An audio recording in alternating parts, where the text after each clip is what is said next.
Assalamualaikum warahmatullahi wabarakatuh, sahabat Pillah dimanapun sahabat Pillah berada ya. Alhamdulillahirabbil alamin wa bihi nasta'inu ala umuri dunya waddin wa ala alihi wa ashabihi azmain. Rabbi shrah li sadri wa yassir li amri wahlul 'uqdatam min lisani yafqahu qawli. Asyhadu an la ilaha illallah wa asyhadu anna Muhammadan abduhu wa rasuluh. Rabbi shrah li sadri wa yassir li amri wahlul 'uqdatam min lisani yafqahu qawli. Amma ba'd.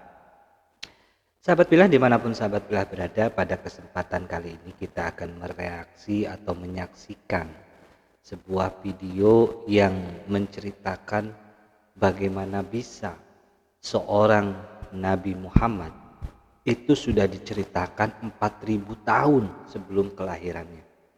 Baik itu mengenai sifatnya, baik itu mengenai nama keluarganya, atau tepatnya nama ayahnya gitu ya.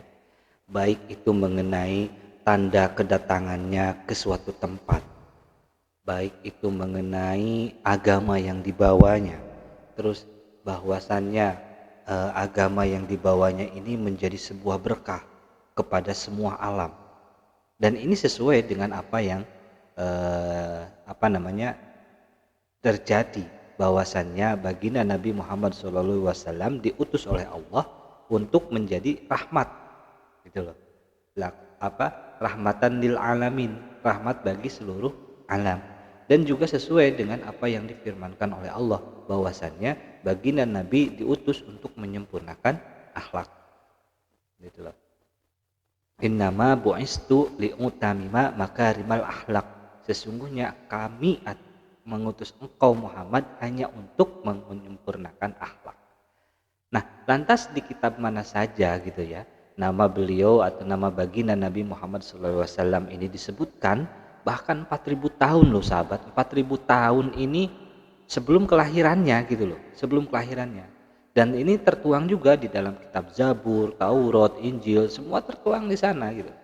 Bahkan di dalam kitab Bramasta gitu ya, nanti kita akan simak bersama-sama, disebutkan bahwa beliau memiliki, bahwa baginda Nabi Muhammad SAW yang akan datang 4000 tahun kemudian ini, sebelumnya ini di dalam kitabnya, memiliki perangai yang atau memiliki sifat yang baik, rajin, terus juga pandai, juga kuat, dan bahkan disebutkan dalam salah satunya nama keluarganya atau nama bapaknya yang nabi yang akan diturunkan ini nama bapaknya ini disebutkan dalam kitab tersebut. Terus juga disebutkan ketika baginda Nabi melakukan Fathu Mekah, di mana baginda Nabi datang dengan 10.000 sahabatnya untuk kembali kepada Mekah. Ini juga disebutkan dalam kitab tersebut gitu loh. Dan kitab ini merupakan kitab tertua di dunia yang membahas mengenai hal keagamaan. Yakni ada dalam kitab Hindu ya, kitab Hindu, bahkan diajarkan di kitab Taurat, Zabur gitu ya, Injil, sama semuanya. Jadi Masya Allah ya, bahwasannya baginda Nabi Muhammad SAW ini sudah dinubuatkan, sudah diberitakan, sudah diinformasikan sebelum baginda Nabi dilahirkan, baik itu mengenai sifatnya, baik itu mengenai wajah rambut segala macam. Wah, pokoknya detail. Penasaran kan? Kita akan simak bersama-sama tayangannya, tetap di Panji Islam Media.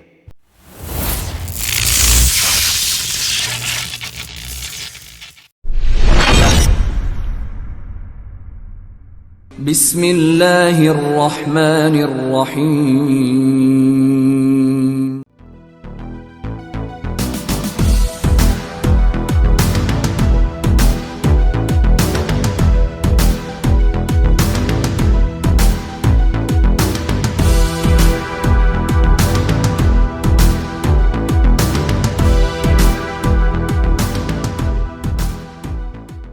It is stated in the scriptures of some ancient religions that Muhammad, peace be upon him, will come. Almost all of us have heard news related to him in the Torah, the Psalms, the Bible, or have come across it somewhere. But apart from them, there is similar news. For example, in the scriptures of Hinduism and Zoroastrianism. Do not underestimate Hinduism because it is the world's third largest religion. Considering that it has almost 1.2 billion followers, approximately 15% of the world's population believes in this religion. Therefore, it is wonderful to have such news in such a religion. There is some news that I think you will be very much surprised by. You know, Muhammad, peace be upon him, is mentioned with his characteristics, traits, and qualities that distinguish him from others.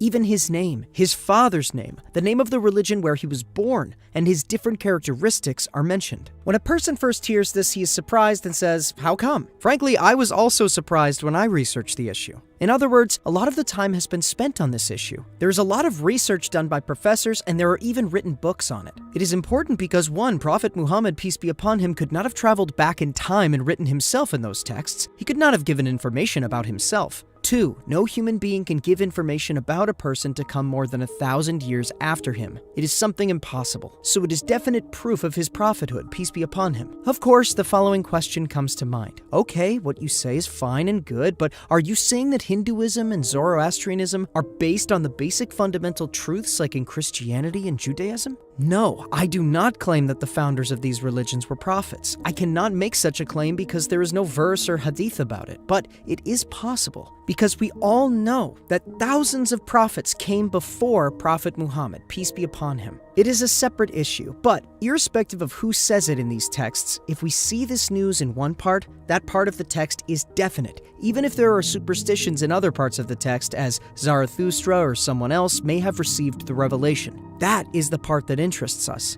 So, let's take a look at such news in the texts of Hinduism in this video. According to estimates, Hinduism was founded between 2300 and 1500 BC. It is the most common religion in India and around India now. Most of the followers of Hinduism are Indians. The general name of their sacred texts is Shruti, which means what is heard in Sanskrit. They divide this text into 3, Vedas, Puranas, and Upanishads. There is also Brahman Granth, which is an explanation of them, but they do not regard it as divine revelation. Their clergy persons are called Pandits, and each piece of their text is called a mantra. They are in the Sanskrit language. This language is one of the least known languages in the world. If I remember correctly, the last time I checked, it was stated that only about 50,000 people knew it. In these texts, there are places in which very clear glad tidings about Prophet Muhammad, peace be upon him, are given. We will discuss only a few of them here. The first one is as follows. The following is stated in a part of the Bhavishya Purana. At that time, a spiritual educator known as Muhammad arose among Mlechas with his friends. So the name Muhammad is mentioned very clearly. What else? It is said that he will be a spiritual educator. Nobody has any doubts about this characteristic. Even those who do not believe in him admit that he has this characteristic. Apart from that, the term Malecha is strange. It seems very strange to say that he will come from someone other than Hindus. Why? What would Hindus have normally said if they had written it for themselves? They would have said he will come from among us, right? Let him come and strengthen us. But on the contrary, the name Muhammad is mentioned, and it is said that he will come from a foreign country. In other words, he will not be one of them is a remarkable detail. Of course, it is not the only interesting detail. There is also some other strange news. The second one is as follows. A little further from the previous part, in Shalokas, between mantras 10 and 27, someone named Muhammad who will come in the future is mentioned, which you see on the screen right now. His name is mentioned several times. Towards the end of this section, we see the following statements. My followers will be circumcised, without braids, without beards, who will make a revolution, call to worshiping aloud, and assimilate all religions. They will eat animals without performing elaborate Hindu rituals. An extraordinary term is used in a place further on. They will be known as Musalman, and they will deny the false religion. Musalman? Yes, it is remarkable, but let's proceed without breaking the order. Apart from directly indicating the name Muhammad, peace be upon him, some of his characteristics and those with him are mentioned. What is stated? Bearded, without braids, and circumcised. Now, I'll stop here and ask, if I were someone who wanted to object, if I were watching the video from the beginning just to oppose, I would object at this point. Bearded, and without braids. It is a very general term. However, among all those characteristics, circumcision is emphasized. Frankly, no one can try to interpret it differently, especially if it is stated that the person mentioned will do a revolutionary job. Prophet Muhammad, peace be upon him, changed the society he was in radically, which makes all the pieces click into place. Then the following is stated: the ones who call to worshiping aloud. That is, they will recite something to invite people to worship. Like what? Like Adhan. Just a minute. Isn't the thing mentioned here Adhan? There was also this phrase: they will eat animals without performing elaborate Hindu rituals. There's something strange here. Yes, we do not perform elaborate rituals like the Hindus while eating meat. In other words, we say Bismillah as a deed of worship, but it is not the strange detail. The strange thing is this: in the Hindu text, a society is described as eating meat. Why do you think it's strange? Eating meat is not allowed in Hinduism. Hinduism leads people to a kind of diet. There is a sign in that statement too, that this person will come from a different country, not from Hindus. We will see where that country is with a strange sign in one of the mantras. The most important one is this: they will be known as Musalman. Well, there's no need to explain it. The pieces of the puzzle keep coming together. The third one is as follows. In one part of the Rig Veda, the following is stated: truthful and truth-loving, extremely intelligent, strong and generous, Mamach, who is the truthful and truth-loving, extremely wise, powerful and generous, has favored me with his words. He, the son of the all-powerful, possessing all good attributes, the mercy for the worlds, has become famous with 10,000 companions. The word Mamach here is remarkable because the word is derived from the root mah in the Hindu language, which means to praise, to glorify. When the prefix ma, which adds a passive meaning, is added, it becomes mamah. Its translation turns out to be the word praised. The Arabic equivalent of this name is Muhammad. In addition, adjectives such as truthful, truth-loving, extremely intelligent, strong, and generous are mentioned here. They are seen in Prophet Muhammad, peace be upon him, throughout his life, with the unanimous agreement of his friends and enemies. And they are the attributes through which he is praised. In addition, remember that there was a phrase, the mercy for the worlds, in the text, which reminds us of a famous title of Muhammad, peace be upon him. Verse 107 of the chapter of Al-Anbiya: we sent thee not but as a mercy for all creatures. Another important detail, being famous with 10,000 people. Yes, he returned to Mecca, his homeland from where he was forced to emigrate in 630 with 10,000 of his companions. He returned and conquered Mecca with his companions who were ready to sacrifice their lives for him. I hope things are clear so far. There are two other parts that I find interesting. The fourth one is as follows. The age of Kali is mentioned in Hindu texts. It is possible to find a detailed definition of it in different places. In short, a period when every virtue disappears, people turn away from religion, good books are destroyed, and spiritual deterioration and depression occur. An event that will take place towards the end of this period is mentioned. It is described as follows in chapter 24 of Vishnu Purana: when the practices taught by the Vedas and the institutes of law shall nearly have ceased, and the close of the Kali age shall be nigh, a portion of that divine being who exists of his own spiritual nature in the character of Brahma, and who is the beginning and the end, and who comprehends all things, shall descend upon the earth. Some details about that person are mentioned. He will be born in the family of Vishnu Yasas, an eminent Brahman of Sambala village, as Kalki, endowed with the 8 superhuman faculties. The following is stated a little further. He will then re-establish righteousness upon earth at the end of the Kali age, which we have just mentioned. The minds of those who live shall be awakened, and shall be as clear as crystal. Now, let's summarize this part in general terms and try to understand it. An age of Kali is mentioned. According to what is told, in a period when the rules and laws taught by Vedas through religious texts and practices are abandoned, a person will emerge. Some traits of this person are mentioned to be recognized. He is said to be born in a region known as Shambhala. It is extraordinary that the meaning of Shambhala in Sanskrit means house of trust, house of peace. When we look at the Arabic equivalent of this name, it introduces us to a region that is not very unfamiliar to us. The city of Mecca is known by the name Al-Balad Al-Amin. Can it not be a coincidence, dear? If we look at the other phrase next to it, it doesn't seem so. Another detail, the family he will be born in is mentioned, in the family of Vishnu Yasas. Now let's have a look at this name. Isn't Vishnu a name of a god according to them? So what does Vishnu Yasas mean? It means servant of God. When we translate this name into Arabic, we see the name Abdullah, which means servant of Allah. Wasn't the name of the father of Prophet Muhammad, peace be upon him, also Abdullah? Exactly at a time reported in the text, in the dark age of ignorance, and exactly in the area and the family that is reported, Prophet Muhammad, peace be upon him, appeared and re-established righteousness on earth. As is stated in the text, he led people to a serious awakening. With religion, he preached ethics, law, social norms, spirituality, and in many other fields, he taught people righteousness and enlightened their minds. He brought out his community, praised by volumes of books like the Companions of the Prophet, peace be upon him, from the worst form of darkness to light. Finally, we move on to the fifth part. In the last part, we will discuss something from Samaveda, in which there is some different news. Only one of them is enough. The following is stated in the text. Ahmad acquired religious law from his Lord. This religious law is full of wisdom. I receive light from him just as from the sun.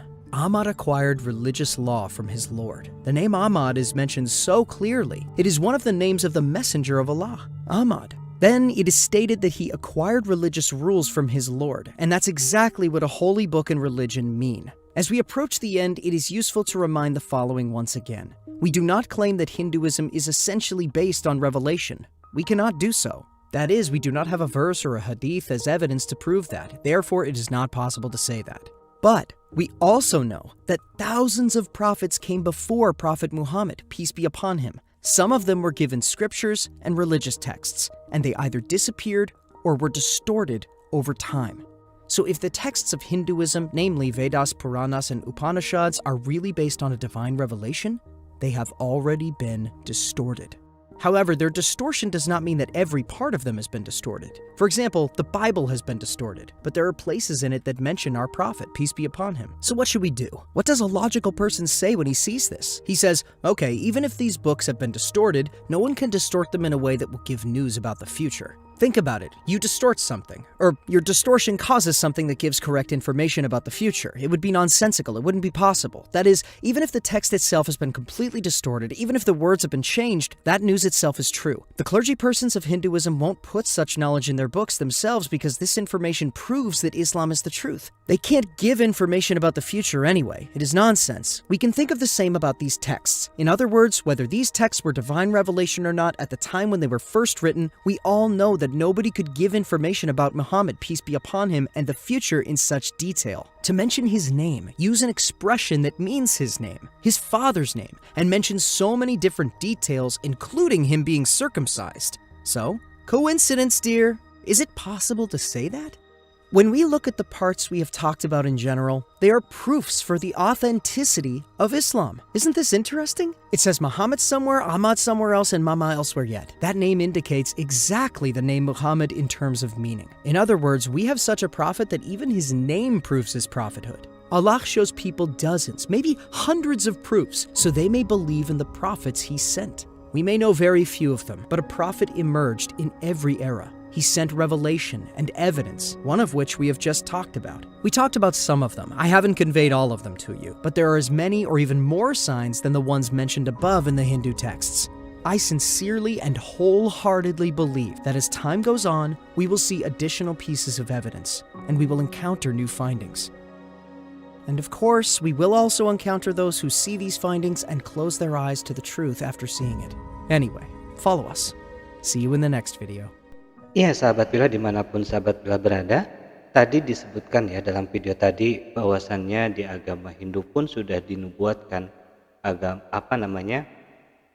tentang Nabi Muhammad. Nah ini saya temukan salah satu artikel ya yang mendukung pernyataan tadi di atas gitu loh dari video tersebut. Ini saya kutip dari berita mengenai kenabian Nabi Muhammad SAW telah diramalkan dalam kitab Weda gitu loh. Jadi tidak hanya di dalam kitab Zabur, Taurat, Injil dan sebagainya, tapi dalam kitab Weda pun telah diramalkan. Ini di atas adalah salah satu potongan artikelnya ya. Prophet Muhammad prophecies in Hindu scripture gitu loh. In Hindu scripture there bacanya kurang jelas ya.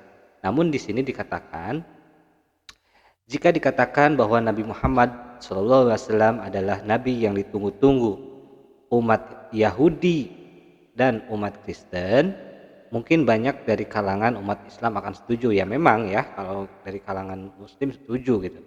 Mengingat di dalam Al-Quran memang terdapat ayat-ayat yang menyatakan kalau kedatangan Nabi Muhammad SAW sudah diberitakan dalam kitab-kitab suci pendahulunya seperti di Taurat, Zabur, dan Injil gitu.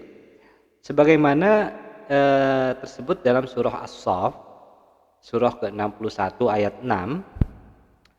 Dan ingatlah ketika Isa ibnu Maryam berkata, "Hai Bani Israel, sesungguhnya aku adalah utusan Allah kepadamu dan membenarkan kitab sebelumku, yaitu Taurat, dan memberi kabar gembira dengan datangnya seorang Rasul yang akan datang sesudahku, namanya Ahmad dalam kurung Muhammad. Maka tatkala Rasul itu datang kepada mereka dengan membawa bukti-bukti nyata, mereka berkata ini adalah sihir yang nyata. Mereka pun mengingkarinya, sahabat semua ya. Tapi jika dikatakan bahwa Nabi Muhammad SAW adalah Nabi yang ditunggu-tunggu umat Hindu, kalimat itu pasti mengejutkan bagi kebanyakan umat Muslim gitu loh, umat Islam maupun umat Hindu, bahkan mungkin bagi umat di luar kedua agama itu. Betapa tidak, syariat dari kedua agama ini atau kedua agama itu ya, baik Islam maupun Hindu, sangat jauh berbeda gitu. Tapi ternyata sahabat, kedatangan baginda Nabi Muhammad SAW tidak saja diberitakan dalam kitab Taurat dan Injil. Bahkan ramalan berita kenabian Nabi Muhammad SAW juga terdapat dalam kitab suci umat Hindu, yakni kitab Weda. Nah, yang jadi pertanyaan, benarkah itu semua? Kita akan teruskan membacanya.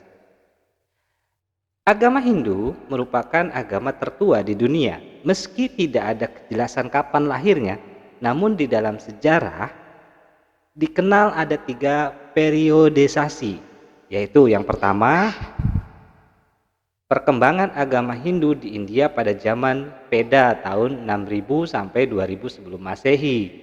Kedua, perkembangan zaman Brahmana tahun 2000 sampai 1500 sebelum Masehi. Ketiga, zaman Upanishad tahun 1500 sampai 500 sebelum Masehi.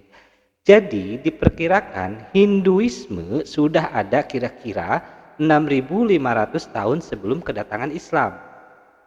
Nih, adapun pendapat ini dikemukakan oleh Pundit Pait Prakas, seorang profesor bahasa dari Allahabad University India yang menjadi pandita besar kaum Brahmana.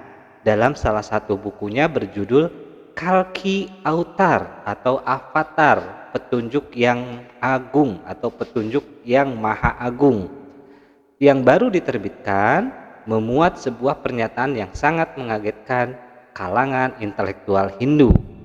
Bagaimana tidak mengagetkan ya? Sang profesor secara terbuka dengan alasan-alasan ilmiah mengajak para penganut Hindu untuk segera memeluk agama Islam dan sekaligus mengimani risalah yang dibawa oleh Rasulullah SAW, karena menurutnya sebenarnya Rasulullah SAW adalah sosok yang dinanti-nantikan sebagai sosok pembaharu spiritual. Gitu loh sahabat. Nah, Profesor Pundit Prakas ini yang merupakan seorang penulis buku ya, yang masih berstatus pendeta besar kaum Brahmana ini dan ahli bahasa Sanskerta, ini mengatakan bahwa ia telah menyerahkan hasil kajian kepada 8 pendeta besar kaum Hindu dan mereka semuanya menyetujui. Ini harus digarisbawahi ini. Hasil daripada kajian daripada Pundit Pait Prakas ini diserahkan kepada 8 pendeta besar kaum Hindu dan mereka semua menyetujui kesimpulan dan ajakan yang telah dinyatakan dalam buku. Semua kriteria yang disebutkan dalam kitab suci Hindu Weda tentang ciri-ciri Kalk Avatar sama persis dengan ciri-ciri yang dimiliki oleh Rasulullah SAW yang lahir di kota Mekah. Gitu loh sahabat. Nah, Profesor Prakas ini menguatkan pernyataannya dengan mengutip beberapa hal dari kitab Veda atau kitab Veda.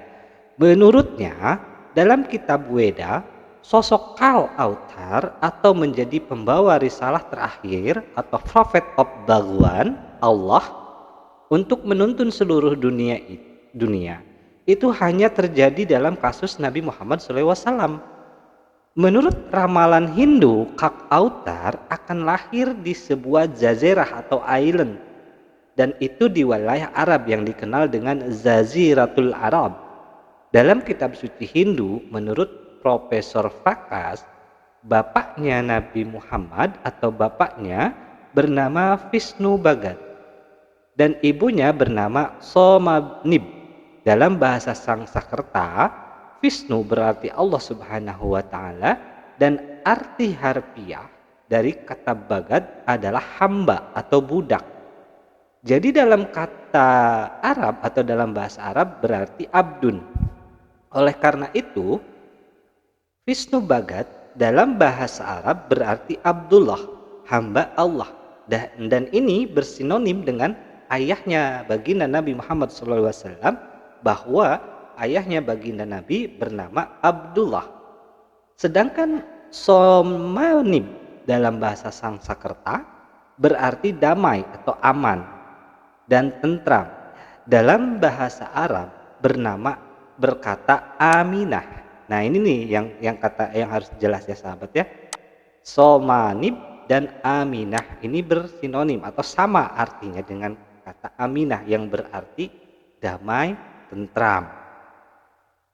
Dan bukanlah kebetulan bahwa ibunda daripada Nabi Muhammad SAW bernama Siti Aminah. Ini merupakan ramalan daripada kitab Veda yang tadi dijelaskan di atas bahwa perkiraan munculnya agama ini 6500 sebelum Masehi ya. Bahwa di sana disebutkan ayahnya bernama Abdullah dan ibunya bernama Aminah. Lalu juga disebutkan dalam kitab Veda bahwasannya Kalki Autar akan lahir di kaum yang dihormati dan mulia di tanahnya. Dan ini juga berlaku kepada kasus baginda Nabi Muhammad SAW karena ia lahir di suku Quraisy, di mana suku Quraisy ini adalah salah satu suku yang dihormati di kota Mekah. Disebutkan pula bahwa Kalki Autar ini akan diajarkan dalam sebuah goa oleh Bhagwan melalui utusannya sendiri.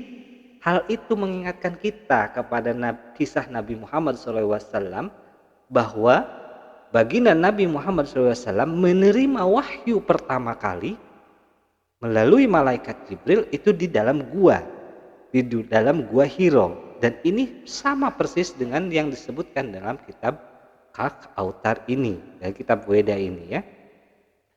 Dan juga tertulis dalam buku-buku Hindu bahwasannya Bhagwan akan memberikannya Kalki Autar ini dengan kuda tercepat, dan bantuan kuda itu ia akan naik di seluruh dunia dan 7 langit. Sahabat tentu ingatkan peristiwa antara Isra dan Mi'raj di mana baginda Nabi Muhammad SAW itu diisrokan dari Masjidil Haram ke Masjidil Aqsa, lalu dinaikkan oleh Allah Subhanahu wa taala, dimirajkan oleh Allah Subhanahu wa taala ke Sidratul Muntaha dengan melalui perantaraan buraq. Buraq ini merupakan kendaraan daripada malaikat Jibril yang begitu cepat, dalam satu malam beliau bisa berjalan antara Masjidil Haram ilal Masjidil Aqsa lalu Mi'raj ke Sidratul Muntaha. Dan ini juga diabadikan oleh Allah Subhanahu wa taala dalam surah Al-Isra. Subhanalladzi asra bi 'abdihi lailan minal Masjidil Haram ilal Masjidil Aqsa. Gitu. Dan ini sudah diramalkan 6500 tahun sebelum kedatangan Nabi Muhammad SAW. Dan masih ada lagi. Selain itu pula, Kalki Autar akan diperkuat dan dibantu oleh Bhagwan dalam kasus Muhammad. Beliau dibantu dan diperkuat oleh Allah Subhanahu wa taala melalui malaikatnya dalam perang Badar. Bagaimana tidak ketika baginda Nabi Muhammad SAW berperang dalam sebuah perang Badar, pasukannya jomplang antara pasukan muslimin melawan pasukan kafirin. Tapi dengan bantuan Allah Subhanahu wa taala, 3.000 pasukan bisa mengalahkan 10.000 pasukan. Ini sudah tertuang dalam kitab sebelum Nabi Muhammad dilahirkan. Gitu loh sahabat. Wallahu a'lam. Mudah-mudahan dengan adanya video ini bisa menambah keimanan kita, ketakwaan kita kepada Allah Subhanahu wa taala, bahwasannya memanglah baginda Nabi Muhammad SAW ini adalah sosok yang dinantikan oleh seluruh penduduk dunia, oleh seluruh makhluk yang ada di dunia ini, untuk menutup rangkaian risalah para nabi sebelumnya dan disempurnakan oleh baginda Nabi Muhammad SAW. Wallahu a'lam bishawab. Demikian sahabat Pillah, dimanapun sahabat Pillah berada, video mengenai nubuatan tentang baginda Nabi Muhammad SAW yang tidak hanya ada di kitab Injil, bahkan di kitab 6.500 sebelum kelahiran Nabi Muhammad SAW pun telah dinubuatkan. Mudah-mudahan dengan adanya video ini semakin menguatkan keimanan kita kepada Allah Subhanahu wa taala, bahwasannya memang betullah agama Islam satu-satunya agama yang diridhoi oleh Allah Subhanahu wa taala. Terbukti dengan sebelum didatangkannya utusan untuk membawa risalah dan menyempurnakan risalah keislaman ini disebutkan. Bahkan jauh-jauh sebelum kelahirannya itu telah disebutkan. Mudah-mudahan apa kajian kita kali ini ada guna dan manfaat. Mohon maaf apabila ada kesalahan. Insya Allah nanti kita akan ketemu lagi di lain waktu, di lain kesempatan dengan video-video edukasi lainnya. Dari studio kami mohon diri, kita akhiri. Wabillahi taufiq wal hidayah. Wassalamualaikum warahmatullahi wabarakatuh. Sampai jumpa lagi.